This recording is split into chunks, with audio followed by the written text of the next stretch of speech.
Good afternoon, folks, and welcome to the midweek edition of the Arena. Another day talking about the second day of the month of March. So it is the second edition when it comes to the month of March. Today promises to be exciting as always. I'm Samson Olede. Welcome to the Arena. I'm not doing this alone. I've got Akim Olayiwaju who joins me via the phone.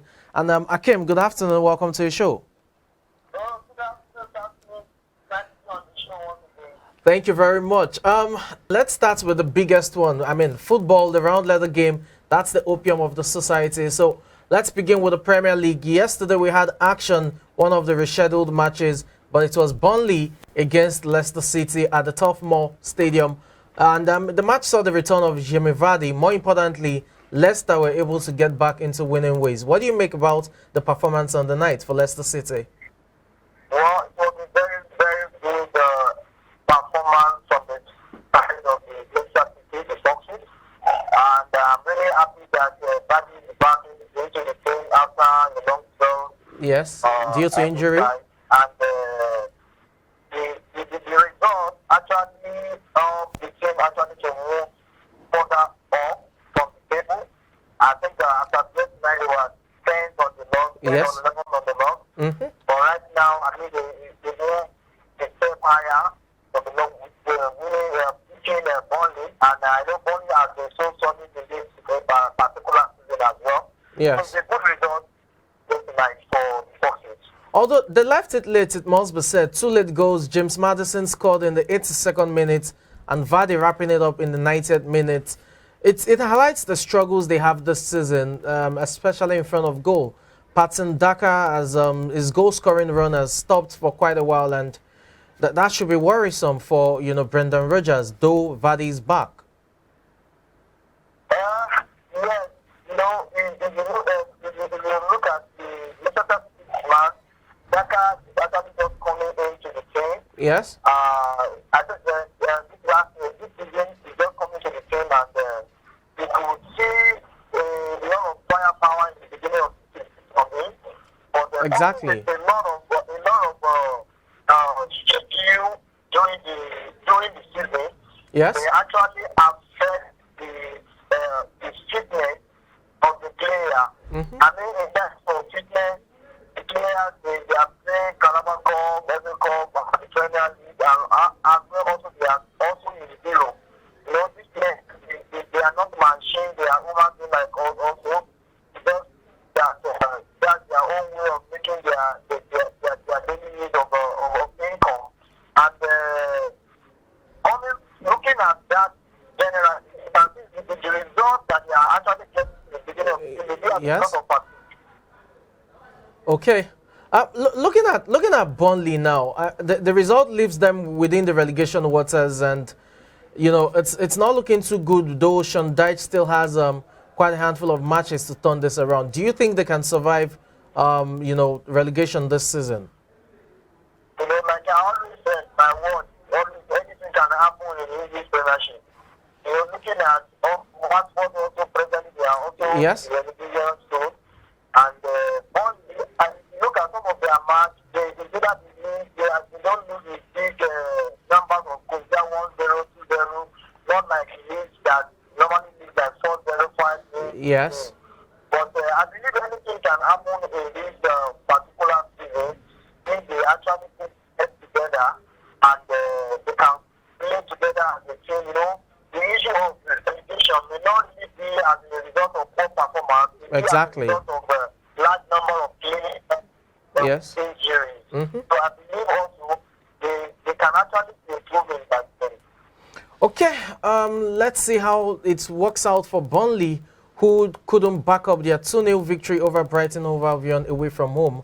And let's see if they'll be able to survive relegation at the end of the season. Chelsea Football Club, whose owner has been in the eye of the storm ever since, the Russian-Ukrainian war started.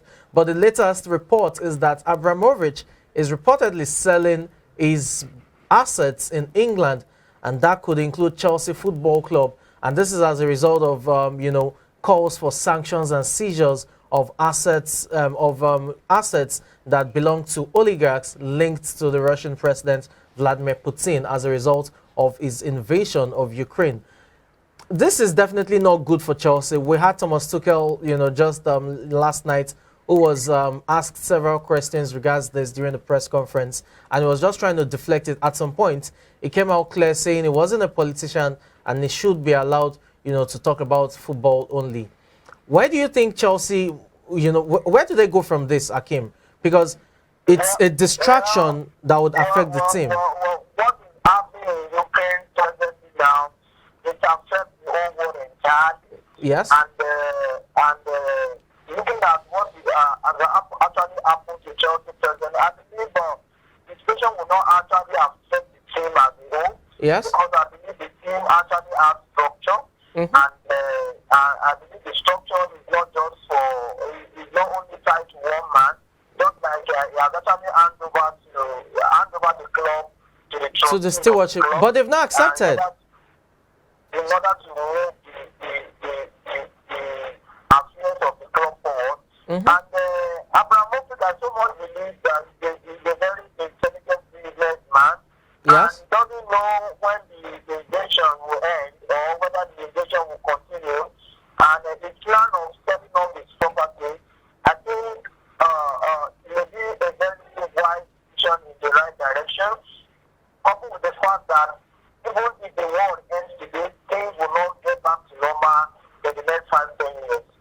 Well, let's look at it. I mean, there's Chelsea Football Club in the mix, which he owns. He has, several mansions in England. There's a particular one worth a whooping £34 million. You have another one worth over £40 million as well, all in England. And these are assets that can be seized at any point in time. Yes, he handed over the stewardship of Chelsea to the club's trustees, but they are yet to accept, the offer, because there are still certain legalities that they need to sort out when it comes to taking over the reins of the club. How much of an impact will this have on Chelsea? And the reason I'm asking is this: Chelsea as a club owe Abramovich, their owner, $2 billion. Should his assets be freezed and he calls in his loan, the club will be bankrupt. I quite understand your fears. But looking at the situation of the case, during the time of crisis, Yes. things like this, during the time of crisis, situation like this, you can't escape it. And sometimes when situation like this happens, you either treat it or you find a way to escape. But it will definitely affect the club in the long run. But as at now, I believe that they will still be able to move the ship of the club forward. And Abramovich as a person, I believe somebody owns the club before they came to have the club. Yes. And now he's owned. So I believe also that it will affect the club in one way or the other. But I so much believe that they will definitely overcome the challenge. Okay, let's see how it pans out. Remember, he has a yacht, he has a house. His assets in England alone are worth over £220 million.